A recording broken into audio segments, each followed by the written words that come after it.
Tudo da Canção Nova em um só lugar. Canção Nova Play.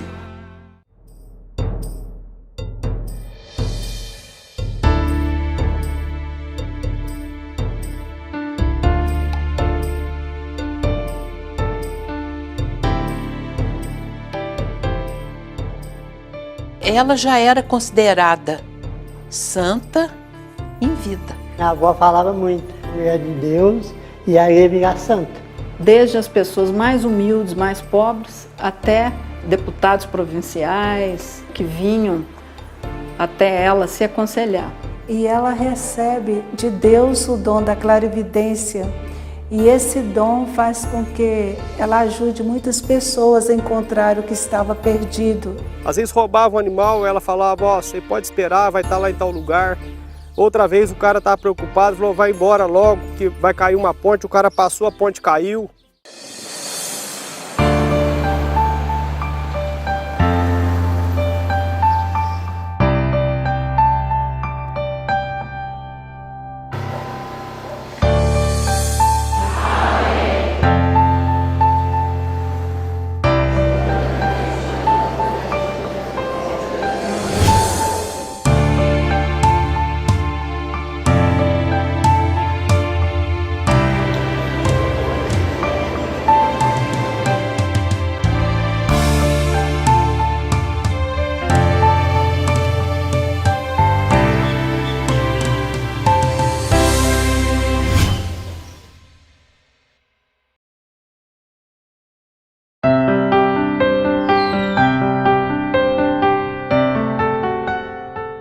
Roubaram o carro, Os burros.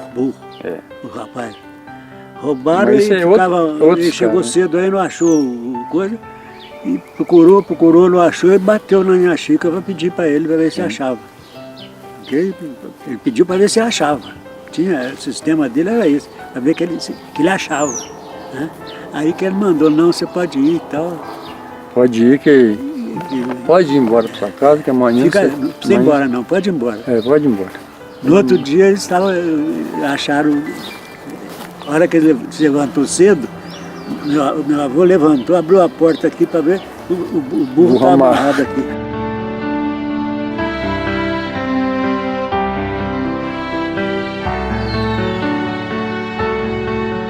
Com isso, a fama dela cresceu muito, não só aqui no sul de Minas, mas cresceu também por toda Minas Gerais. Depois foi chegar até o Rio de Janeiro e até mesmo as pessoas que tinham um grau muito alto no Império vinham procurar Inha Chica. E nessa procura, ela sempre tinha uma resposta para todos. Uma resposta de amor e uma resposta precisa. Eles se espantavam, mas todas as profecias que ela fez aconteceram. Um desses foi um conselheiro do Pedreira, que ele era até amigo, vamos dizer assim, amigo dele, porque ele vinha sempre aqui. Ele conhecia já Inha Chica.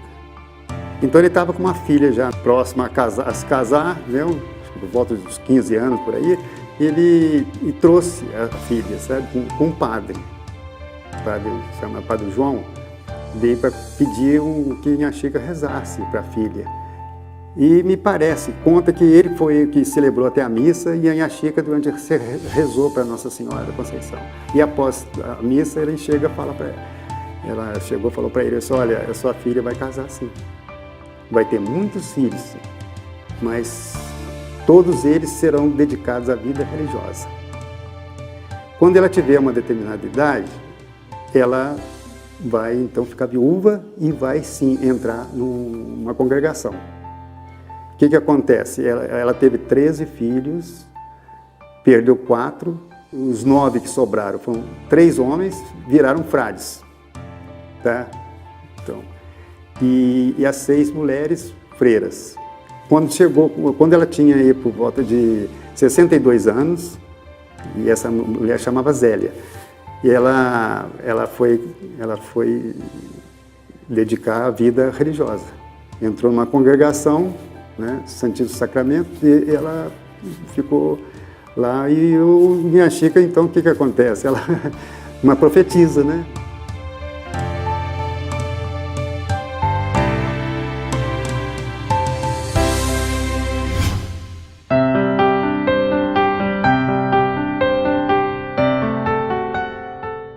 aquela região ali onde tem a igreja hoje, ali era periferia mesmo. E tinha muitas mulheres que, assim, de vida irregular. Mas ela reunia essas mulheres. Rezava para Nossa Senhora Salve Rainha, cantava a ladainha e em seguida ela repartia com essas pessoas todos aqueles objetos, alimentos que ela tinha ganhado durante a semana, né? É uma figura que veio para iluminar assim, a nossa região, sabe? Eu sinto isso.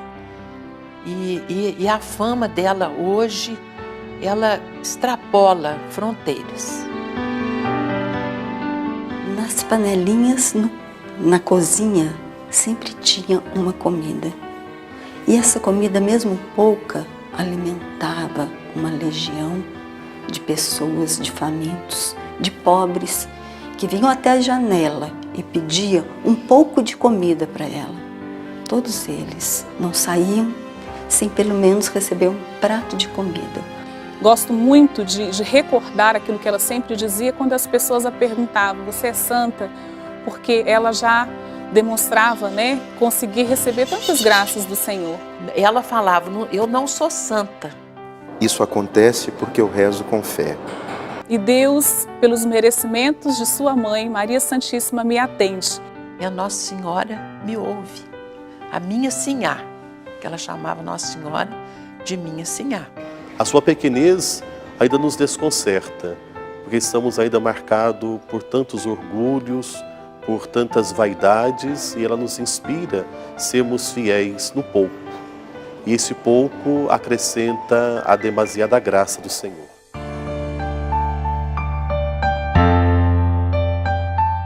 Desde o momento, né, já de sua morte, a fama de santidade já atingiu toda essa região aqui do sul de Minas. Os próprios leigos, já que tinham os testemunhos dos anteriores, né, de 1895, quando ela morreu, então consideravam-na já uma pessoa de Deus. A devoção ao santo, ele nos leva a Cristo. A igreja explica uma coisa muito importante. O único mediador entre Deus e os homens é Jesus Cristo. Mediador quer dizer pontífice, ponte. Que ponte? Liga a humanidade a Deus. É uma ponte. Só Jesus é essa ponte, mais ninguém. Os santos, os anjos, a Virgem Maria, intercedem através dessa ponte. Eles não são uma ponte paralela, nem outra substitutiva, é subordinada.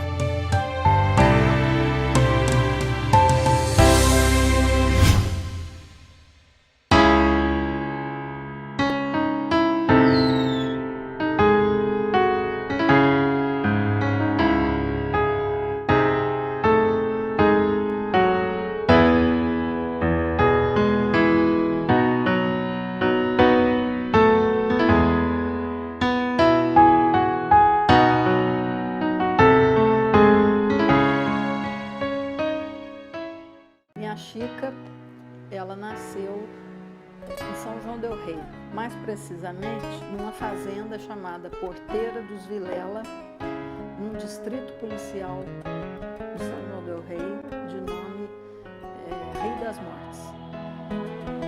Ela nasceu em 1808, mas para a igreja seria 1810, porque é o ano que do seu batistério. Né? Ela foi batizada em 1810.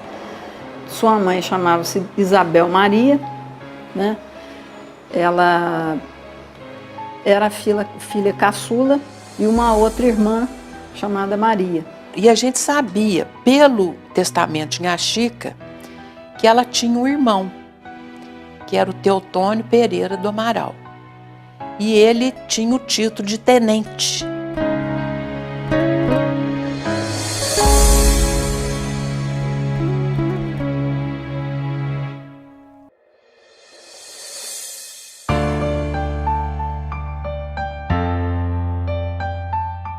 E fez o propósito de não se casar, exatamente porque, para poder viver toda uma dedicação à igreja, à sua vida de fé, né? A sua devoção à Nossa Senhora da Conceição. Então, é uma pessoa muito focada, portanto, na religiosidade. uma pessoa totalmente cheia de Deus. A gente fala que ela não tinha a ciência dos letrados, mas tinha a sabedoria, portanto, dos santos e dos humildes. A santidade vem sobretudo a partir dessa intimidade, dessa contemplação dos mistérios de Deus em Cristo Jesus, dos quais participou intimamente a sua mãe bendita, a Sinhá Nha Chica. A devoção à Nossa Senhora, né, que ela tem Nossa Senhora como a sua Sinhá, a sua mãe.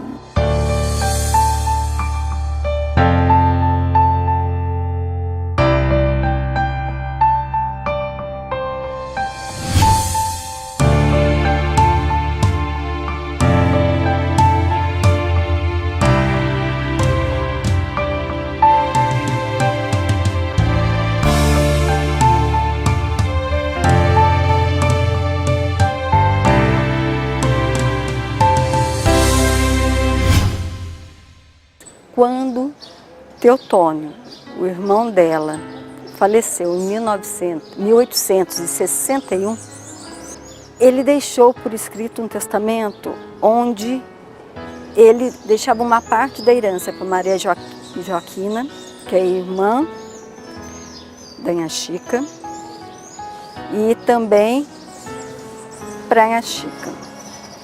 E ele tinha também uma esposa, Eliodora, casada há pouco tempo. Ele deixou para ela a casa, uma parte da herança. Mas para Nha Chica, ele fez dela a sua herdeira universal. Em 1861, já começou a vender.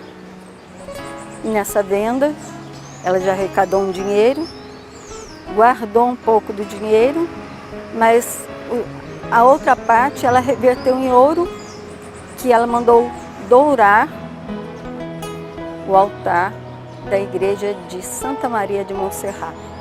Ela deixou isso escrito para o Monsenhor Marcos, né? O que ela tinha em doações, em verbas, pediu que dourasse o altar da igreja matriz, em honra da sua Sinhá. Aos 57 anos, ela sonha com Nossa Senhora pedindo que ela erguesse uma igreja em sua honra. Essa outra parte do dinheiro que ela guardou, ela pagou uma fiança de 2.000 réis, que naquela época era uma licença para ela poder começar a edificar uma capela. E aí ela não tinha mais recursos financeiros.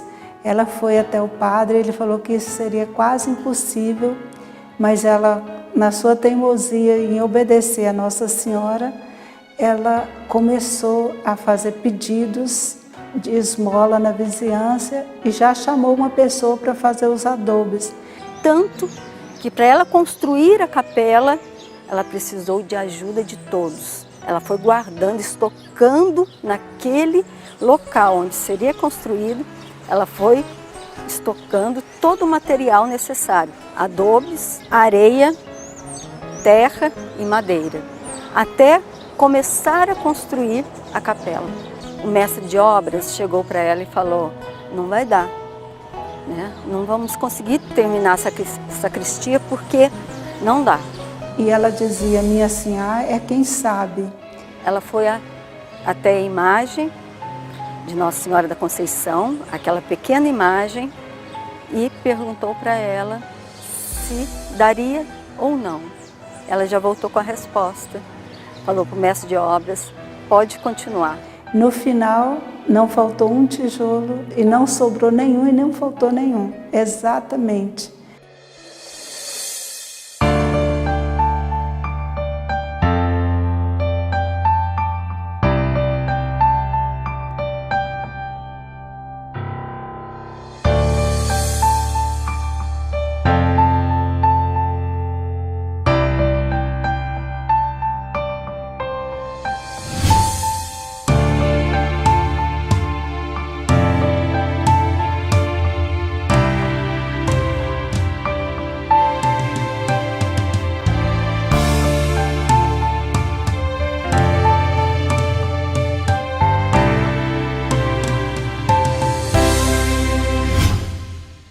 Nesse meio tempo de que a igreja estava sendo construída, ela também teve um outro sonho com Nossa Senhora pedindo um órgão. ela procurou o pároco, né? Monsenhor Marcos. Procurou, falou, a Nha Chica quer quer um órgão. Aí ele explicou para ela, Nha Chica, é muito caro, muito difícil. Ah, não, mas a Nossa Senhora quer. E ela deu o nome da rua, número da casa, na cidade do Rio de Janeiro, onde que encontrava esse órgão. Rua São José, número 72. Aí ela chamou o Francisco Raposo, que é o maestro. Ele já fazia um dos trabalhos no Rio de Janeiro, porque ele era organista, pianista e era cantor, tenor. Então ela pediu a ele que comprasse um órgão, mas que tinha que ser nesse lugar. E ele foi. E lá ele comprou o órgão e trouxe até Barra do Piraí de trem. E de lá para cá, no carro de bois, porque não tinha condução.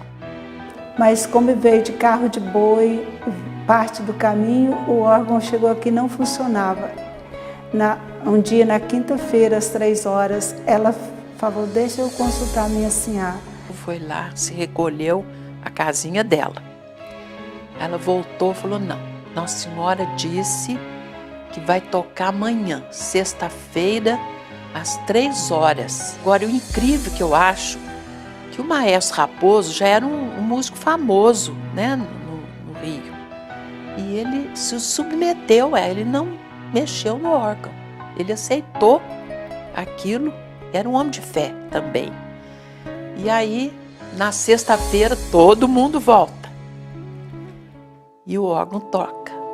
Às 3 horas, toca, e ela chorava e falava, gente, salve rainha, olha que maravilha, vamos rezar a salve rainha. E assim foi o milagre do órgão.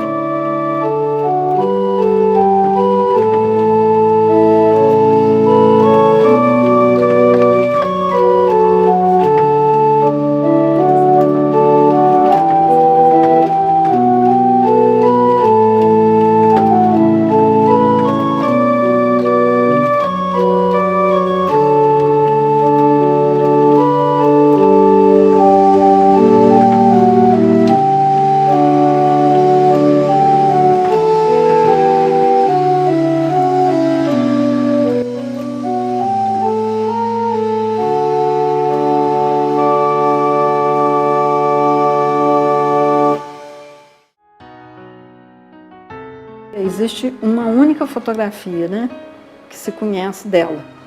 Mas a fotografia em si não se conhecia. Nesse período de busca de informações, milagrosamente essa fotografia apareceu. E ela estava lá na igreja mesmo, só que ninguém sabia. Uma foto assim, pequena, original, já esmaecida pelo tempo, mas a fotografia original.